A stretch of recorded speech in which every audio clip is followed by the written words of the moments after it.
Hello दोस्तों, स्वागत है आपके अपने यूट्यूब चैनल एमबी ट्रेडर में। दोस्तों, इस वीडियो में हम बात करेंगे कि जब मार्केट नए चार्ट के साथ ओपन होता है तो कहां पर इंडोसमेंट ले रहा है, कहां पर बॉस होना चाहिए, कहां पर बॉस नहीं होना चाहिए। इन सभी चीज़ों के बारे में हम इस वीडियो में बात करेंगे। और बैंक निफ्टी और निफ्टी में 1 मिनट के टाइम फ्रेम ट्रेड किस तरह से एग्जीक्यूट करना है, ये भी हम बात करेंगे। तो लास्ट तक इस वीडियो को जरूर से देखिएगा। वीडियो पसंद है तो वीडियो को लाइक और चैनल को सब्सक्राइब करिएगा। बैंक निफ्टी का बिहेवियर किस तरह से है, तो आप देखेंगे कि मार्केट यहाँ से गैप डाउन ओपन होता है। गैप डाउन ओपन होने के बाद से मार्केट यहाँ से नीचे की तरफ आता है। उससे पहले आपको थोड़ा सा जो पिछला चार्ट है उसको हम कंसीडर करते हुए चलेंगे। आप देखेंगे कि मार्केट पिछले दिन का यहाँ पर बॉस कंप्लीट किया है। बॉस कंप्लीट करने के बाद से आज नीचे की तरफ आया हुआ है और ये जो बॉस है इसके लोवेस्ट पॉइंट को मार्केट क्रॉस कर दिया है। तो यहाँ से मार्केट अपना चौक कंप्लीट कर चुका है। मतलब जो हमारा स्ट्रक्चर होगा, जो बॉस होगा, इसके अनुसार नीचे की तरफ बनेगा। अब इतना बड़ा गैप अप खुला है तो यहाँ पर थोड़ा सा प्रॉब्लम हो जाता है कि मार्केट का बिहेवियर किधर का होने वाला है। इस बॉस चौक को फॉलो करेगा या ऊपर की तरफ जाकर बॉस चौक फॉलो करेगा। ये परेशानी इसलिए होती है क्योंकि जो टाइम फ्रेम है मार्केट का वो 1 मिनट का टाइम फ्रेम है। इसीलिए कंफर्मेशन नहीं हो पाता है कि मार्केट ऊपर को जाने वाला है या नीचे की तरफ जाने वाला है। लेकिन सबसे पहले हम इसी को महत्व देंगे कि मार्केट यहाँ से चौक किया है तो नीचे की तरफ ही बॉस कंप्लीट करेगा। अब यहाँ से मार्केट नीचे की तरफ आता है, यहाँ से इसको क्लियर करके नीचे की तरफ आता है और ऊपर की तरफ जाता है। यहाँ से इंडोसमेंट लेता है।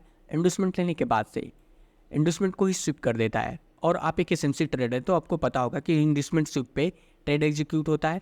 यहाँ पर हम ट्रेड एग्जीक्यूट करेंगे। लगभग 19 पॉइंट का स्टॉप लॉस है और मार्केट नीचे की तरफ आया है और 81 पॉइंट का टारगेट दिया है। अभी हम सोच रहे थे कि मार्केट नीचे की तरफ जाकर ये बॉस कंप्लीट करेगा क्योंकि यहाँ पर इंडोसमेंट ले चुका है और जितने भी सारे ट्रेड बनेंगे वो नीचे की तरफ ही बनेंगे। पर मार्केट ऊपर की तरफ चला जा रहा है और आप देखेंगे कि यहाँ पर एक ऑर्डर ब्लॉक है क्योंकि हम इसी को मान रहे हैं कि मार्केट अब नीचे की तरफ ही जाने वाला है। तो यहाँ से इंडोसमेंट लिया तो इसको हम ऑर्डर ब्लॉक मानने लगेंगे। आप देखेंगे कि जो ऑर्डर ब्लॉक है वो काफ़ी बड़ा है। अगर हम यहाँ पर लेते हैं तो जो स्टॉप लॉस होगा वो काफ़ी बड़ा हो जाएगा। जब मार्केट इसके 50% एरिया में आए तब वहाँ पर हम ट्रेड एग्जीक्यूट कर सकते हैं। अब मार्केट जब इसके 50% के एरिया पर आ रहा है और टैप करने के बाद से रिएक्शन दे रहा है तो आप देख सकते हैं एसएमसी के अकॉर्डिंग यहाँ पर भी ट्रेड एग्जीक्यूट हो सकता है और मार्केट नीचे की तरफ आकर लगभग 104 पॉइंट का टारगेट दिया है और जो स्टॉप लॉस है वो 26 पॉइंट का है।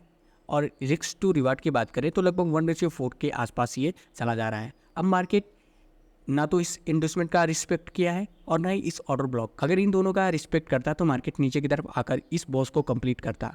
पर अब मार्केट ऊपर की तरफ जा रहा है। अब हम जो स्ट्रक्चर बनाएंगे वो ऊपर की तरफ बनाएंगे और जो ट्रेड बनेगा वो ऊपर की तरफ बनेगा, ना कि नीचे की। जो इन्वेस्टमेंट ये था इसको भी हम फेल मानेंगे, अब इसको हम सही मानेंगे। यानी कि मार्केट यहाँ से इन्वेस्टमेंट ले चुका है और ऊपर की तरफ जाकर इस बॉस को कंप्लीट किया है। इस बॉस को कंप्लीट किया है। बॉस कंप्लीट करने के बाद से मार्केट ऊपर की तरफ जाता है।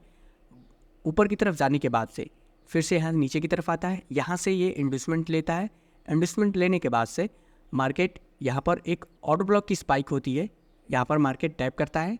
टैप करने के बाद से ऊपर की तरफ जाकर ये बॉस कंप्लीट करता है। लेकिन दिमाग में हमेशा ये प्रॉब्लम बनी रहेगी कि मार्केट एक साइकोलॉजिकल नंबर से आ रहा है तो यहाँ पर हम ट्रेड कैसे बना सकते हैं। ट्रेड यानी कि यहाँ से मार्केट बहुत अच्छी खासी लिक्विडिटी ग्रैब कर चुका होगा साइकोलॉजिकल नंबर से। 51,500 का ये साइकोलॉजिकल नंबर है। तो मार्केट का बिहेवियर यहाँ से नीचे की तरफ होना चाहिए क्योंकि यहाँ पर अच्छी खासी वो लिक्विडिटी ग्रैब कर चुकी। इसीलिए यहाँ पर ऑर्डर ब्लॉक होने के बावजूद भी यहाँ पर हम ट्रेड एग्जीक्यूट नहीं करेंगे। अगर हम एग्जीक्यूट करते तो आप देख सकते हैं यहाँ से यहाँ तक का बॉस का टारगेट दिया है। लगभग इस ट्रेड में हमें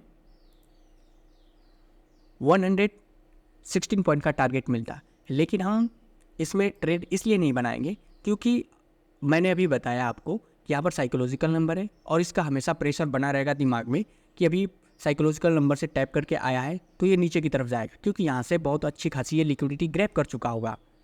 अब ये बॉस कंप्लीट कर देता है। मार्केट ऊपर की तरफ जाता है। यहाँ से इन्वेस्टमेंट लेता है। इन्वेस्टमेंट लेने के बाद से मार्केट ऊपर की तरफ जाता है और यहाँ से बॉस कंप्लीट करता है। कुछ लोगों को प्रॉब्लम होगी कि यहाँ पर इन्वेस्टमेंट कैसे हो सकता है। तो आप देखेंगे ये जो ग्रीन कैंडल है इसका लो इस रेड कैंडल ने क्लियर किया है और ऊपर की तरफ जाकर ये जो ग्रीन कैंडल है इसके हाई को इस रेड कैंडल की स्पाइक ने ब्रेक किया है। तो ये एक पुल बैक हो जाता है। तो यहाँ पर हमारा इन्वेस्टमेंट कंप्लीट हो जाएगा। मार्केट नीचे की तरफ आया है और फिर से यहाँ से ऊपर की तरफ चला गया है। अब कुछ लोग सोचेंगे कि यहाँ पर ट्रेड बनाया जा सकता है क्योंकि यहाँ पर स्पाइक है। तो स्पाइक को आप देखेंगे तो स्पाइक हेल्दी भी नहीं है और नीचे की तरफ से किसी भी कैंडल का ये इसने लो नहीं लिया है। या फिर इसकी पिछली कैंडल ने किसी भी कैंडल का लो नहीं लिया है, तो यहाँ पर हमारा ट्रेड एग्जीक्यूट नहीं हो सकता है। मार्केट ऊपर की तरफ गया है, बॉस कंप्लीट किया है, बॉस कंप्लीट होने के बाद से मार्केट नीचे की तरफ आया हुआ है। आप जो देखेंगे कि मार्केट एक ही मूव में यहाँ तक गया हुआ है, इसके बाद से नीचे की तरफ आप ढूंढेंगे कि किसी कैंडल ने किसी कैंडल का लो लिया है कि नहीं। तो यहाँ से यहाँ तक आप चेक करेंगे तो किसी भी कैंडल ने किसी भी कैंडल का लो नहीं लिया है। हम लो इसलिए चेक कर रहे हैं क्योंकि यदि वो लो लिया होता तो वहाँ पर हमारा इंडूसमेंट कंप्लीट हो जाता, पर मार्केट यहाँ से इंडूसमेंट लिया नहीं है और इसके हाई से ही मार्केट नीचे की तरफ चला आया है। लेकिन आप यहाँ पर देखेंगे तो इस कैंडल का हाई इस रेड कैंडल ने लिया है और इस रेड कैंडल का लो इस कैंडल ने लिया है। तो जो इंडूसमेंट होगा, इस बॉस का जो इंडूसमेंट होगा वो यहाँ पर है। मार्केट नीचे की तरफ आया है और इस इंडूसमेंट को स्विप कर दिया है। और आप एक एसएमसी ट्रेडर हैं तो आपको पता है कि इंडूसमेंट स्विप पे ट्रेड एग्जीक्यूट हो सकता है। मार्केट ऊपर की तरफ गया है और यहाँ पर 113 पॉइंट का टारगेट दिया है। टारगेट वैसे तो बॉस तक का रखेंगे लेकिन पहले स्विंग तक ही रखेंगे हम।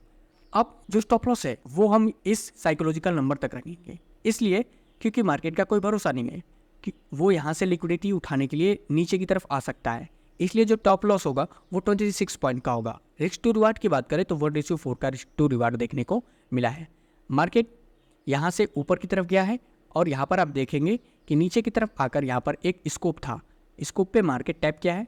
टैप करने के बाद से इस ग्रीन कैंडल के साथ रिएक्शन दिया है, कुछ देर तक होल्ड किया है और ऊपर की तरफ जाकर इस स्विंग को क्लियर किया है। तो स्विंग तक का ही हमारा टारगेट होता है जब मार्केट स्कोप लेता है। तो इस ट्रेड में लगभग 77 पॉइंट का टारगेट था और 21 पॉइंट का स्टॉप लॉस था। मार्केट फिर से ऊपर की तरफ गया है। अब भी आपको कन्फ्यूज़न होगा कि यहाँ पर स्कोप कैसे हो गया है।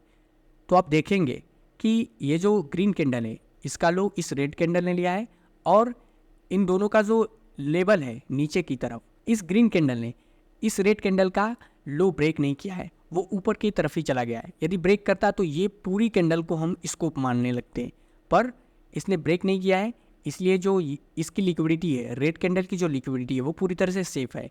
इसीलिए यहाँ पर हम स्कोप का ट्रेड बना सकते हैं। मार्केट ऊपर की तरफ गया है, इसके बाद से यहाँ से नीचे की तरफ आया है और फिर से ऊपर की तरफ चला गया है। यहाँ से मार्केट नीचे की तरफ आया है, यहाँ पर स्कोप दिखता है, स्कोप की एक छोटी सी स्पाइक दिखती है। मार्केट यहाँ पर आकर टैप करता है, देखते हैं यहाँ पर मार्केट ने टैप किया है। टैप करने के बाद से रिएक्शन दिया है, पर मार्केट ऊपर की तरफ जाकर बॉस नहीं कंप्लीट किया है, नीचे की तरफ चला आया और इस स्कोप को फेल कर दिया है। तो इसमें लगभग 15 पॉइंट का स्टॉप लॉस देखने को मिला है। मार्केट फिर से नीचे की तरफ आया हुआ है और ऊपर की तरफ जाकर ये बॉस कंप्लीट किया है। अभी भी आपको दिमाग में ये ख्याल आ रहा होगा कि इधर क्यों नहीं हमने स्कोप पे क्यों नहीं ट्रेड बनाया। तो मार्केट जब तक इस स्विंग को क्लियर नहीं करेगा और क्लियर करने के बाद से नीचे की तरफ आकर किसी स्कोप पे टैप नहीं करेगा, तब तक हमारा ट्रेड एग्जीक्यूट नहीं होगा। तो आप देख सकते हैं कि यहाँ पर हमने ड्रॉ नहीं किया था, लेकिन नीचे की तरफ आप देखेंगे तो ये जो ड्रॉ किया है हमने, ये एक स्कोप है। अब नीचे की तरफ नहीं आया है, स्कोप को क्लियर नहीं किया है और ऊपर की तरफ जाकर ये बॉस कंप्लीट किया है। इस बॉस कंप्लीट करने के बाद से मार्केट दोबारा जब नीचे की तरफ आता है, यहाँ से इंडूसमेंट लेता है। ये जो इंडूसमेंट है वो स्वीप नहीं है, ये जो आप कैंडल दिख रहे हैं ये इंडूसमेंट स्वीप नहीं है, ये जो कैंडल है वो पूरी तरह से हेल्दी है। और यदि स्वीप होता तो टारगेट देखने को मिलता, थोड़े से पॉइंट से बस बाकी रह गया था और नीचे की तरफ आया हुआ है। जो इसका सिंगल कैंडल ऑर्डर ब्लॉक था, अब उसे हम ऑर्डर ब्लॉक कहेंगे। मार्केट यहाँ पर आया हुआ है, टैप किया है, टैप करने के बाद से रिएक्शन दिया है, मार्केट ऊपर की तरफ गया है लेकिन फेल हो गया है ये ऑर्डर ब्लॉक और नीचे की तरफ आकर स्टॉप लॉस हो गया है। तो लगभग 20 पॉइंट का यहाँ पर स्टॉप लॉस था। मार्केट नीचे की तरफ आया हुआ है और फिर से यहाँ से ऊपर की तरफ जा रहा है। ऊपर की तरफ जाने के बाद से आप देख सकते हैं यहाँ पर आकर मार्केट क्लोजिंग दे दिया है। तो हो सकता है कि मार्केट कल ऊपर की तरफ जाकर इस बॉस को कंप्लीट करे या फिर नीचे की तरफ इस बॉस के लोवेस्ट पॉइंट को क्रॉस करके चॉक कर सकता है। उम्मीद करता हूँ कि जो मैंने स्ट्रक्चर बैंक निफ्टी में बताया आपको समझ में आया होगा। अब हम निफ्टी 50 की बात कर लेते हैं। तो निफ्टी 50 यहाँ से बॉस कंप्लीट करता है, बॉस कंप्लीट करने के बाद से नीचे की तरफ आता है और नीचे की तरफ आने के बाद से मार्केट ऊपर की तरफ जाता है, यहाँ से इंडूसमेंट को स्वीप कर देता है। इंडूसमेंट स्वीप करने के बाद से जो स्टॉप लॉस होता है वो काफ़ी बड़ा होता है, 11 पॉइंट का स्टॉप लॉस हो जाता है और मार्केट नीचे की तरफ आकर केवल 34 पॉइंट का ही टारगेट दिया है। लगभग 1:2 का यहाँ पर रिस्क रिवार्ड है। आप हमेशा वेट करेंगे कि मार्केट नीचे की तरफ आकर ये नीचे का बॉस कंप्लीट करे, पर मार्केट बॉस नहीं कंप्लीट करता है और ऊपर की तरफ चला जाता है। और इस ट्रेड में जो स्टॉप लॉस है वो 11 पॉइंट का है, लेकिन अगर आप इंतजार करेंगे तो ऊपर की तरफ ये चला जाएगा, तो आप ब्रेक इवन पे निकलेंगे। मार्केट नीचे की तरफ आया है, यहाँ पर एक सिंगल कैंडल ऑर्डर ब्लॉक था, मार्केट यहाँ पर टैप नहीं करता है, फिर से ऊपर की तरफ जाता है, इसके हाई को क्लियर करता है, फिर नीचे की तरफ आता है, फिर ऊपर की तरफ जाता है, यहाँ से इसके हाई को क्लियर करता है, फिर से नीचे की तरफ आता है। तो यहाँ पर आप देखेंगे कि एक सिंगल कैंडल ऑर्डर ब्लॉक है, एक healthy single candle order block है। मार्केट यहाँ पे टैप करता है, टैप करने के बाद से रिएक्शन देता है और ऊपर की तरफ जाकर लगभग 26 पॉइंट का टारगेट देता है। जो स्टॉप लॉस था वो लगभग 6 पॉइंट का था। मार्केट ऊपर की तरफ गया है, फिर से यहाँ नीचे की तरफ आया हुआ है और यहाँ पर इंड्यूसमेंट को स्विप कर देता है। आप देखेंगे कि मार्केट यहाँ से इंड्यूसमेंट को स्विप किया है। ये बहुत ही थोड़े से पॉइंट से ऊपर था, पर मार्केट जब नीचे की तरफ आया है तो यहाँ से इंड्यूसमेंट को स्विप किया है। स्विप करने के बाद से ऊपर की तरफ जाकर इस बॉस को कंप्लीट किया है। अब जो ये बॉस चौक हो रहे हैं वो इंटरनल हो रहे हैं। जो स्टॉप लॉस था वो 3 पॉइंट का है, लेकिन आप इसमें ट्रेड बनाते रहेंगे तो लगभग 4 पॉइंट तक का स्टॉप लॉस हो सकता है और मार्केट लगभग 26 पॉइंट का टारगेट दिया है। 1:5 का रिस्क रिवार्ड देखने को मिला है इस ट्रेड में। मार्केट ऊपर की तरफ गया है, यहाँ पर एक साइकोलॉजिकल नंबर है, फिर से मार्केट नीचे की तरफ आया हुआ है और आने के बाद से यहाँ से इंड्यूसमेंट लिया है। ये जो पॉइंट दिख रहे हैं यहाँ से मार्केट इंड्यूसमेंट लिया है और ऊपर की तरफ जाकर बॉस कंप्लीट किया है। बॉस कंप्लीट होने के बाद से अब यहाँ पर आप देखेंगे कि मार्केट ये बॉस कंप्लीट कर रहा था और जब ये बॉस कंप्लीट कर रहा है तो मार्केट नीचे की तरफ आकर इस बॉस को कंप्लीट करना चाहिए। यहाँ से केवल एक ये मूव है, मार्केट इसको क्लियर किया है, यहाँ से इंड्यूसमेंट लिया है। इंड्यूसमेंट लेने के बाद से ऊपर की तरफ क्या है, ऑर्डर ब्लॉक हम ढूंढेंगे तो मार्केट यहाँ पर एक ऑर्डर ब्लॉक छोड़ा हुआ है, यहाँ पर टैप करता है। यहाँ पर आप देख सकते हैं यहाँ पर टैप करता है, टैप करने के बाद से रिएक्शन भी देता है। अब जो स्टॉप लॉस है वो काफ़ी बड़ा है, इसलिए यहाँ पर हम ट्रेड एग्जीक्यूट नहीं कर सकते। हम वेट करेंगे कि मार्केट कोई सिंगल कैंडल ऑर्डर ब्लॉक बनाए, तब वहाँ पर हम ट्रेड एग्जीक्यूट करेंगे। मार्केट यहाँ से नीचे की तरफ आया हुआ है, यहाँ पर एक सिंगल कैंडल ऑर्डर ब्लॉक की स्पाइक थी, मार्केट यहाँ पर टैप किया है, रिएक्शन भी दिया है, पर मार्केट नीचे की तरफ ना आकर ऊपर की तरफ चला गया है और स्टॉप लॉस को हिट कर दिया है। लगभग 5 पॉइंट का स्टॉप लॉस था। मार्केट ऊपर की तरफ गया और इस बॉस को कंप्लीट किया है। ये एक ऑर्डर ब्लॉक था, ये जो आप एरिया देख रहे हैं ये वाली एरिया, ये एक ऑर्डर ब्लॉक था। बड़े टाइम फ्रेम की तरह ये बिहेव कर रहा था, लेकिन 1 मिनट का था वो। अब मार्केट यहाँ से ऊपर की तरफ गया है, फिर से नीचे की तरफ आया है। अब हम जो इंटरनल बॉस चौक बन रहा है उसी को सिंपल तरीके से हम फॉलो करते हुए चलेंगे। यहाँ पर बॉस हुआ, यहाँ पर चौक हुआ, पर ये चौक फेल हो जाता है, ऊपर की तरफ जाकर ये बॉस कंप्लीट करता है, फिर नीचे की तरफ आता है और यहाँ पर इंड्यूसमेंट लेता है। यहाँ पर आप पॉइंट देख रहे हैं, यहाँ पर मार्केट इंड्यूसमेंट लेता है, नीचे की तरफ आता है। यहाँ पर एक ओबी होता है, पर मार्केट इसका रिस्पेक्ट नहीं करता है, कहीं भी एंट्री भी नहीं देता है और एक हेल्दी कैंडल के साथ नीचे की तरफ आने लगता है। इसके बाद से मार्केट यहाँ पर आप देखेंगे कि यहाँ पर एक ऑर्डर ब्लॉक था, मार्केट यहाँ पर टैप करता है, टैप करने के बाद से रिएक्शन देता है। लगभग 7 पॉइंट का स्टॉप लॉस था, मार्केट ऊपर की तरफ गया है, 23 पॉइंट तक का टारगेट दिया है। यदि रिस्क टू रिवार्ड की बात करें तो 1:3 का रिस्क रिवार्ड देखने को मिला है और मार्केट फिर से नीचे की तरफ आया है, इसी ऑर्डर ब्लॉक पे टैप करके ऊपर की तरफ गया है। तो आप होल्ड कर दे तो लगभग इस ट्रेड में 37 से 38 पॉइंट तक का टारगेट आप रख सकते थे या फिर 40 पॉइंट तक का टारगेट रख सकते थे। अब मार्केट यहाँ से क्या कर रहा है कि इस बॉस को कंप्लीट नहीं करता है और नीचे की तरफ आने लगता है। नीचे की तरफ आने के बाद से मार्केट ऊपर की तरफ जाता है और यहाँ पर क्लोजिंग दे दिया है। तो मार्केट अभी बॉस नहीं कंप्लीट किया 1 मिनट के टाइम फ्रेम पे और यहाँ से लिक्विडिटी उठाने के बाद से ऊपर की तरफ गया हुआ है। निफ्टी 50 में मार्केट कुछ इस तरह का बिहेव कर रहा था। तो उम्मीद करता हूँ कि वीडियो आपको पसंद आई होगी। वीडियो पसंद आई तो वीडियो को लाइक करिए, चैनल को सब्सक्राइब कर दीजिए। Have a good day, bye bye, see या।